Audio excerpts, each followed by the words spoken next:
गर्भ गीता एक ऐसा अद्भुत ग्रंथ है जिसमें आत्मा के जन्म और मरण के गहरे रहस्यों का वर्णन किया गया है।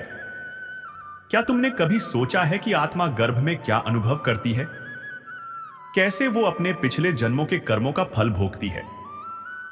इस ग्रंथ में बताया गया है कि आत्मा को गर्भ में जो कष्ट मिलते हैं वो उसके पूर्व जन्मों के कर्मों का परिणाम होते हैं। कितना अद्भुत और साथ ही कितना गूढ़ सत्य है यह। गर्भ गीता केवल एक ग्रंथ नहीं, यह तो आत्मा की यात्रा का पूरा दर्शन है, गर्भ से लेकर मोक्ष तक। यह हमें सिखाती है कि हर जन्म, हर अनुभव, हर पीड़ा हमारे कर्मों की ही गूंज है। अब प्रश्न उठता है, गर्भ गीता का अध्ययन क्यों करें? क्योंकि यह केवल ज्ञान नहीं देती, यह चेतना को जागृत करती है। गर्भवती महिलाओं को इसका पाठ करने की सलाह दी जाती है क्योंकि इसका प्रभाव केवल मां पर नहीं बल्कि गर्भस्थ शिशु पर भी पड़ता है। यह शिशु के मानसिक और आध्यात्मिक विकास में सहायता करता है। उसके भीतर संस्कार, सद्गुण और दिव्यता के बीज बोता है। कहा गया है, जो व्यक्ति इस ग्रंथ का मनन करता है वह जन्म मरण के चक्र से मुक्त हो जाता है और मोक्ष की प्राप्ति करता है। गर्भ गीता हमें आत्मा की वास्तविकता सिखाती है, जीवन का उद्देश्य समझाती है और ईश्वर के साथ हमारे संबंध की गहराई का बोध कराती है। यह ग्रंथ हमें धर्म के मार्ग पर चलने की प्रेरणा देता है और अधर्म से दूर रहने की चेतावनी भी देता है। तो आइए, गर्भ गीता को केवल पढ़ें नहीं, जिए, क्योंकि यही तो वह ज्ञान है जो आत्मा को मुक्ति की ओर ले जाता है। श्री कृष्ण अर्जुन से कहते हैं, हे पार्थ, क्या तुम जानते हो, जब कोई जीव मां के गर्भ में प्रवेश करता है तो वह कितना भयानक कष्ट झेलता है। वह आत्मा उस अंधेरे गर्भ में मांस, मज्जा और गंदे रक्त से घिरी रहती है। जब वह 6 माह का होता है तो उसे दुर्गंध और तंग अंधकार में रहना पड़ता है। वह तड़पता है, कराहता है और सोचता है, हे ईश्वर, मैंने ऐसा कौन सा अधर्म किया था जो मुझे इस नरक समान गर्भ में आना पड़ा। उस समय गर्भ में पल रहा प्राणी रोता है और प्रार्थना करता है, हे प्रभु, मैं इस मोहमयी दुनिया में जन्म नहीं लेना चाहता, मुझे मत भेजो वहां। परंतु ईश्वर उसकी विनती को मौन होकर सुनते हैं और फिर अनसुना कर देते हैं। श्री कृष्ण आगे कहते हैं, हे अर्जुन, जान लो, मां के गर्भ में आत्मा को वह कष्ट सहना पड़ता है जो मृत्यु लोक के किसी भी दुख से कहीं अधिक होता है। परंतु हर आत्मा का दुख अलग होता है क्योंकि वह उसके अपने कर्मों का परिणाम होता है। गर्भ में रहकर आत्मा अपने पूर्व जन्म के पापों पर पछताती है। वह सोचती है, काश मैंने धर्म के मार्ग पर चला होता तो आज यह पीड़ा न सहनी पड़ती। पर जैसे जैसे जन्म का समय निकट आता है वह सब भूलने लगती है, अपने पिछले जन्मों को, अपने वचनों को, अपने संकल्पों को, सब कुछ। और फिर जब वह जन्म लेती है तो उसे कुछ भी याद नहीं रहता। बस यही जीवन चक्र बार बार, अनंत बार चलता रहता है जब तक वह आत्मा मोक्ष की ओर न बढ़े। अर्जुन ने श्री कृष्ण से विनम्रता पूर्वक कहा, हे माधव, कृपा कर बताइए, प्राणी अपने माता के गर्भ में किन दोषों के कारण आता है? कौन से कर्म उसे उस अंधकारमय गर्भ में इतने कष्ट भोगने पर विवश करते हैं? और आखिर क्यों कोई भी जीव इस जन्म और मरण के चक्र में फंसा रहता है? श्री कृष्ण मुस्कुराए और शांत स्वर में बोले, हे पार्थ, जब मनुष्य सांसारिक वस्तुओं की कामना तो करता है पर मेरी भक्ति को भूल जाता है, जब वह नाम, रूप और मोह में उलझ जाता है, तब वही उसकी बंधन की जड़ बन जाती है। सुनो पार्थ, इसी का जटा धारण कर लेने से बार बार या अलग अलग गालियों में जन्म लेता है। कोई भी मेरी कृपा का पात्र नहीं बनता। के दुख को सहता है। मैं उस हृदय में निवास करता हूं। कभी वह मानव बनता है, कभी पशु और अहंकार से पक्षी है। जो इन चारों के वश में है, मेरी भक्ति में नहीं जुड़ता, किसी न किसी योनि में जन्म लेना ही पा सकता। हे अर्जुन, यह सृष्टि का नियम है। हे अर्जुन। और तब अर्जुन नतमस्तक होकर बोले, हे माधव, अब मुझे झात हुआ कि मुक्ति केवल ज्ञान से नहीं बल्कि आपकी सच्ची भक्ति और आत्मशुद्धि से ही संभव है। गर्भ गीता का पाठ केवल एक कथा नहीं, यह आत्मा का बोध है। यह हमें अपने कर्मों को समझने, आत्मा की सच्चाई जानने और जीवन को एक उद्देश्य की दिशा में देखने की प्रेरणा देता है। गर्भवती महिलाओं के लिए भी यह ग्रंथ अमृत समान है, क्योंकि इसके पाठ से गर्भस्थ शिशु के मन, संस्कार और चेतना पर पवित्र प्रभाव पड़ता है, जो उसे एक संस्कारवान और दिव्य आत्मा बनाता है। अर्जुन उवाच, हे भगवान, कृपा कर यह बताइए, जब कोई जीव गर्भ में आता है तो वह किन पूर्व कर्मों के कारण वहां पहुंचता है? हे मधुसूदन, जन्म से पहले वह गर्भ में असहनीय कष्ट क्यों भोगता है और जन्म लेते समय भी इतना असहाय क्यों हो जाता है? इसके बाद भी संसार में रोग, पीड़ा, दुख, बुढ़ापा और अंत में मृत्यु। हे प्रभु, यह जीवन चक्र ऐसा क्यों है? और कौन से कर्म हैं जो प्राणी को इस जन्म मरण के बंधन से मुक्त कर सकते हैं? श्री भगवान उवाच, हे अर्जुन, जन्म और मरण का बंधन उन प्राणियों की नियति है जो संसार में लिप्त रहते हैं। वे संसार के नश्वर पदार्थों में आसक्त हो जाते हैं, माया के जाल में उलझे रहते हैं और मेरी भक्ति की ओर ध्यान नहीं देते। हे पार्थ, ऐसे प्राणी बार बार भिन्न भिन्न योनियों में जन्म लेते हैं और हर बार जरा मरण के दुख को भोगते हैं। वह संसार की वस्तुएं तो चाहते हैं, पर आत्मा का सत्य नहीं खोजते। इसी कारण यह चक्र चलता रहता है, बार बार, युगों युगों तक। अर्जुन उवाच, हे जनार्दन, संसार की यह माया तो अत्यंत बलवान है। यह चित्त को हर लेती है, मन को विचलित कर देती है। काम, क्रोध, लोभ, मोह और अहंकार, ये 5 विकार मन को ऐसे घेर लेते हैं जैसे मदमस्त हाथी को तृष्णा रूपी शक्ति उकसा रही हो। हे ऋषिकेश, यह मदमस्त हाथी कैसे वश में किया जाए? मन को आपकी भक्ति में स्थिर रखने के लिए क्या उपाय उचित है? श्री भगवान उवाच, हे पार्थ, मन को वश में करना कठिन अवश्य है, पर असंभव नहीं। यह वही कर सकता है जो निरंतर स्मरण, श्रद्धा और साधना में स्थित रहे। भक्ति वह अग्नि है जो काम और क्रोध को भस्म कर देती है। विवेक वह वायु है जो अहंकार की ज्वाला को शांत कर देती है। हे अर्जुन, जो प्राणी अपने कर्मों को ईश्वर अर्पण कर देता है, जो हर कार्य में मैं का भाव छोड़ देता है, वही माया से मुक्त होकर मोक्ष का अधिकारी बनता है। श्री भगवान उवाच, हे धनंजय, जैसे मदमस्त हाथी को वश में करने के लिए अंकुश की आवश्यकता होती है, उसी प्रकार मन को वश में करने के लिए ज्ञान और अभ्यास का अंकुश आवश्यक है। मन को नियंत्रित करना कठिन है, पर निरंतर अभ्यास और भक्ति से यह संभव है। भक्ति और ज्ञान दोनों ही अभ्यास से प्राप्त होते हैं। जो साधक निरंतर अभ्यास करता है, वही अंततः स्वयं को मुझ में पाता है। अर्जुन उवाच, हे मधुसूदन, कोई आपकी भक्ति के लिए वन खंडों में जाकर तप करता है, तो कोई वैरागी बनकर स्थान स्थान पर भटकता है। परंतु हे प्रभु, आपकी सच्ची भक्ति कैसे मिलती है? क्या भक्ति केवल तप और त्याग से प्राप्त होती है? श्री भगवान उवाच, हे अर्जुन, जो सन्यासी वन वन भटकते हैं, जो वैरागी बनकर स्थान स्थान पर भ्रमण करते हैं, वे मुझे तब तक नहीं पा सकते जब तक उनके हृदय में मेरा निवास नहीं होता। तप का अहंकार, वैराग्य का गर्व, ये सब मेरी भक्ति में बाधा है। जटा धारण कर लेने से या भस्म लगा लेने से कोई मेरी कृपा का पात्र नहीं बनता, क्योंकि अहंकारी को मेरा दर्शन सुलभ नहीं होता। हे पार्थ, मैं तो उसी शुद्ध हृदय वाले साधक को मिलता हूं, जो काम, क्रोध, मोह, ममता और अहंकार से परे है, जो भीतर से निर्मल है और जिसका मन सदा मेरे चरणों में स्थिर है। अर्जुन उवाच, हे माधव, प्राणी तो 5 विकारों से ग्रस्त है, काम, क्रोध, लोभ, मोह और अहंकार। इन्हीं के कारण वह लौकिक जीवन नष्ट कर लेता है। परंतु हे मुरारी, कृपा कर बताएं, वह कौन से पाप हैं जिनके कारण किसी व्यक्ति की पत्नी असमय मर जाती है? कौन से पाप से पुत्र अल्पायु में मर जाता है? और कौन सा कर्म व्यक्ति को वीर्यहीन बना देता है? श्री भगवान उवाच, हे पार्थ, जो व्यक्ति किसी का लिया हुआ आर्ण नहीं चुकाता, वह पत्नी वियोग का दुख भोगता है। जो किसी की धरोहर, किसी की अमानत को लौटा नहीं देता, उसका पुत्र अल्पायु में मृत्यु को प्राप्त होता है। और जो व्यक्ति किसी को सहयोग का वचन देकर भी समय आने पर सहायता नहीं करता, वह वीर्यहीन होता है। हे अर्जुन, ये सब भयंकर पाप हैं, जो मनुष्य या स्त्री पुरुष स्वार्थवश एकाकी भोगते हैं। वे अंततः दुख और पतन का कारण बनते हैं। अर्जुन उवाच, हे दयानिधे, कृपा कर बताइए, किस पाप के फल स्वरूप कोई प्राणी सतत रोगी रहता है और किस कुकर्म के परिणाम स्वरूप वह बोझा ढोने वाला जघन्य पशु बन जाता है? श्री भगवान उवाच। हे अर्जुन, जो व्यक्ति किसी सौभाग्य कामिनी कन्या को बेचता है वह अपने पाप के कारण सदैव रोगी रहता है।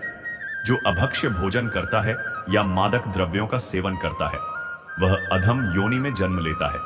जो झूठी गवाही देता है या भोजन बनाकर पंच कवल कर स्वयं खा जाता है वह बिल्ली या सूकर की योनि प्राप्त करता है। हे पार्थ, ऐसे कर्म आत्मा को अधोगति की ओर ले जाते हैं। अर्जुन उवाच।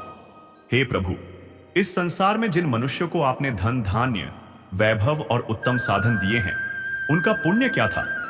उन्होंने कौन से श्रेष्ठ कर्म किए थे जिससे उन्हें यह सौभाग्य प्राप्त हुआ? श्री भगवान उवाच। हे पार्थ, जो मनुष्य स्वर्ण आदि का दान करता है वह धन धान्य और वैभव का अधिकारी बनता है। जो सत्य सनातन वैदिक रीति से कन्या का दान योग्य वर को करता है वह उत्तम मानव योनि पाता है और सुखमय जीवन जीता है। सुनो अर्जुन, पुरुष का रूप नहीं, उसका गुण ही महत्वपूर्ण है। परंतु जो व्यक्ति संतों और विद्वानों की सेवा करता है, जो निरंतर ज्ञान की आकांक्षा रखता है, उसे आकर्षक रूप, मधुर वाणी और दिव्य तेज प्राप्त होता है। अर्जुन उवाच। हे दयानिधे, प्राणी धन और सांसारिक सुखों से इतना मोह क्यों रखता है? वह जानता है कि यह सब नश्वर है, फिर भी उसमें बंध जाता है, ऐसा क्यों? श्री भगवान उवाच। हे महाबाहु अर्जुन, जब मेरी कृपा किसी जीव से वंचित हो जाती है तो वह धन, रूप और सांसारिक वस्तुओं से प्रीति करने लगता है। यह सब नाशवान है, अस्थिर है। विवेकी साधक को इससे दूर रहना चाहिए। जो मेरी निष्काम भक्ति करता है, काशी, हरिद्वार, अवंतिका और अयोध्या जैसे पवित्र स्थलों के दर्शन करता है, वह राजा समान संपन्नता और सच्चा ज्ञान प्राप्त करता है। जो विनम्र भाव से गुप्त दान करता है और बिना किसी कामना के दूसरों की सेवा करता है वह सदा अपनी आवश्यकता अनुसार धन प्राप्त करता है और उसका शरीर सदैव निरोगी रहता है। हे पार्थ, सुनो, यह जगत गुरु विहीन साधक के लिए अगम्य मार्ग है। जो साधक गुरु दीक्षा प्राप्त कर गुरु आज्ञा का पालन करता है वह अल्पकाल में मेरे समीप पहुंच जाता है। गुरु के बिना साधक ऐसा है जैसे दिशाहीन नाव जो सागर में घूमती तो रहती है पर किनारे तक नहीं पहुंचती। गुरु का वचन ही साधना का पथवार है, गुरु कृपा ही मोक्ष का सेतु है। हे धनंजय, जो साधक गुरु के प्रति श्रद्धा रखता है, विनम्रता से उनकी सेवा करता है, वह अपने संचित पापों से मुक्त हो जाता है। गुरु की चरण रज जिस दिन साधक के मस्तक पर आती है उसी दिन उसका जन्म सफल हो जाता है। जैसे दीपक से दीपक जलता है वैसे ही गुरु से शिष्य में ज्ञान ज्योति प्रज्वलित होती है। जो शिष्य गुरु का तिरस्कार करता है वह अंधकार में गिरता है, न उसे संसार की प्राप्ति होती है न मोक्ष की। हे कुंती पुत्र, यह निश्चित जानो, गुरु ही मेरा साक्षात स्वरूप है। गुरु की आज्ञा ही मेरा आदेश है। गुरु की भक्ति ही मेरी उपासना है। गुरु का कृपा दृष्टि ही मोक्ष द्वार खोलने की कुंजी है। इसलिए गुरु को देव, गुरु को धर्म, गुरु को जीवन मानो। उनकी सेवा, आज्ञा और चरण वंदना में जो तल्लीन हो जाता है वही सच्चा साधक कहलाता है। ऐसे भक्त को मैं स्वयं अपने समीप स्थान देता हूं।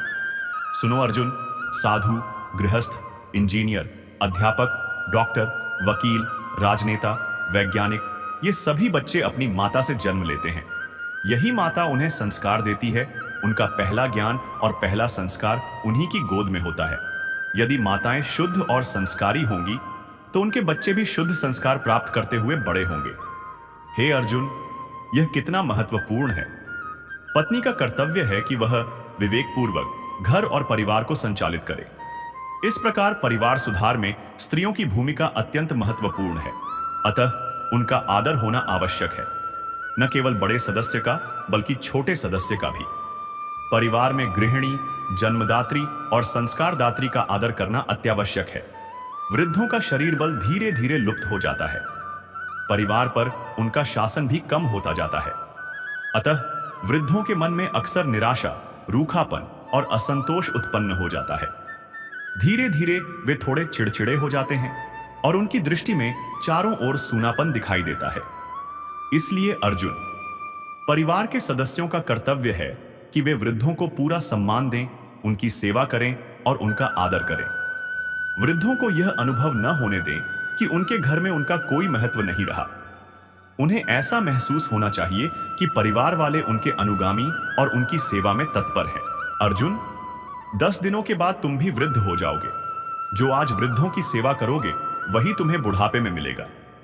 अपने कर्मों का फल सबको अवश्य मिलता है, इसलिए चाहे तुम्हें आज आवश्यकता हो या न हो, वृद्ध जनों की सेवा और सम्मान करो। गृहस्थ और मठाधीशों का परम कर्तव्य है दरवाजे पर आए हुए अतिथि और अभ्यागत का यथा योग्य सत्कार करना। भारतीय नीति शास्त्र कहता है, अभ्यागत गुरु के समान आदरणीय है। जहां अतिथि का सम्मान नहीं होता, वह परिवार और समाज ऊसर जमीन की तरह उन्नतिहीन हो जाता है। परंतु अतिथि सत्कार से सुकीर्ति और संपत्ति बढ़ती है। हे अर्जुन, यह तो हमारे संस्कार और धर्म का नियम है। सुनो अर्जुन, यदि परिवार और समाज में लोग शाम को एकत्र होते हैं पर अपने विचार और अनुभव एक दूसरे के सामने नहीं रखते, एक दूसरे के सामने पड़ते ही गंभीर हो जाते हैं, एक साथ न बैठते हैं और न भोजन करते हैं, तो समझ लो ऐसे परिवार और समाज का विघटन शीघ्र होने वाला है।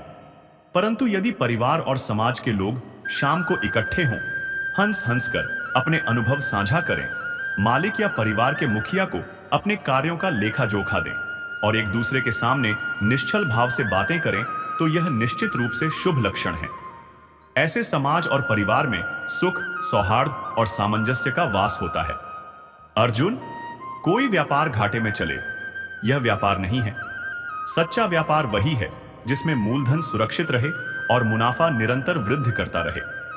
अधिकांश लोग अपने जीवन का व्यापार घाटे में ही चलाते हैं।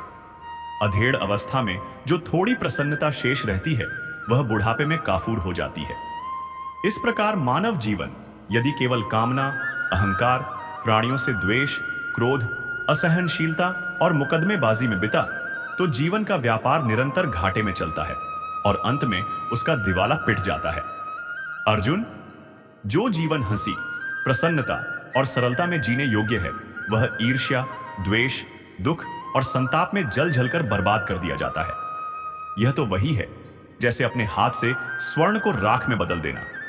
सब भौतिक सुख सुविधाओं के पा जाने पर भी संसार के अधिकतम लोग निरंतर नरक में जीते हैं।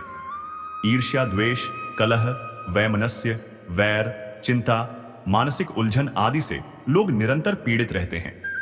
मनुष्य के अंदर जितना स्वार्थ तीव्र होगा, वह उतना ही राग द्वेष का शिकार होगा और ऐसा आदमी कभी शांत नहीं हो सकता। धन चाहे थोड़ा हो, परंतु मन पवित्र हुए बिना जीवन में सुख नहीं मिलता। मन की पवित्रता के लिए संतों एवं सज्जनों की संगति और मन में शुद्ध और अच्छे विचार चाहिए। कई बार माता पिता क्रोध में आकर या हमें और अधिक पुश करने के लिए हमारा अपमान कर देते हैं। भगवत गीता के अनुसार व्यक्ति को अपने माता पिता द्वारा किया गया अपमान सहज रूप से सह लेना चाहिए, क्योंकि उनका अपमान कभी भी आपके आत्मसम्मान को चोट पहुंचाने के लिए नहीं होता, बल्कि वो आपको हालातों से लड़ना सिखाना चाहते हैं। माता पिता का द्वारा किया गया अपमान सीख के रूप में आपको जीवन की परेशानियों से लड़ना सिखाता है। कई लोग माता पिता के अपमान को दिल से लगा लेते हैं और उनसे क्रोधित रहते हैं, लेकिन ऐसा करना आपका ही अहित करेगा। भगवान के मंदिर में अगर आपका अपमान होता है तो वहां क्लेश या वाद विवाद न करें, बल्कि संयमित तरीके से उसे हैंडल करने का प्रयास करें। भगवद गीता के अनुसार देव स्थानों पर अपमान सहने वाले और वाद विवाद न करने वाले को देव ऊर्जा प्राप्त होती है, यानी देवी देवताओं का आशीर्वाद प्राप्त होता है। यहां होने वाले अपमान को खुद पर चोट समझने के बजाय ये समझें कि भगवान आपके संयम की परीक्षा ले रहे हैं। जो आपका अपमान कर रहा है वह मंदिर आने का प्रयोजन नहीं समझ पा रहा और उस शांति को अपने जीवन में स्थान नहीं दे पा रहा, लेकिन आपको उस पवित्र परिवेश का सम्मान करना चाहिए। जीवन का आखिरी हिस्सा बुढ़ापा है। कहा जाता है कि अंत अच्छा तो सब अच्छा है, परंतु दुर्भाग्य है कि अधिकतम लोगों का बुढ़ापा सर्वाधिक दुखपूर्ण हो जाता है। महाभारत के युद्ध के समय जब अर्जुन अपने सगे संबंधियों को देखकर युद्ध करने से मना कर देते हैं, तो श्री कृष्ण समय रोककर उन्हें उपदेश देते हैं और उन्हें उनके कर्म व धर्म से अवगत कराते हैं। श्री कृष्ण के इन्हीं उपदेशों को भगवत गीता में संकलित किया गया है। गीता में 18 अध्याय और 700 श्लोक हैं।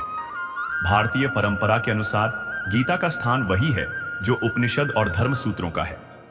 उपनिषदों को अगर गाय कहा जाए तो गीता को उसका दुग्ध कहा गया है। गीता में ज्ञान योग, कर्म योग, भक्ति योग, राजयोग, एकेश्वरवाद जैसे कई विषयों की बहुत ही श्रीमद् भगवद गीता का पाठ एक आत्मिक अनुभव होता है जो हमें जीवन के विभिन्न पहलुओं की समझ देता है। गीता को पढ़ने का सबसे उचित समय सुबह का बताया गया है क्योंकि इस समय आप सकारात्मक और ताजगी से भरे रहते हैं।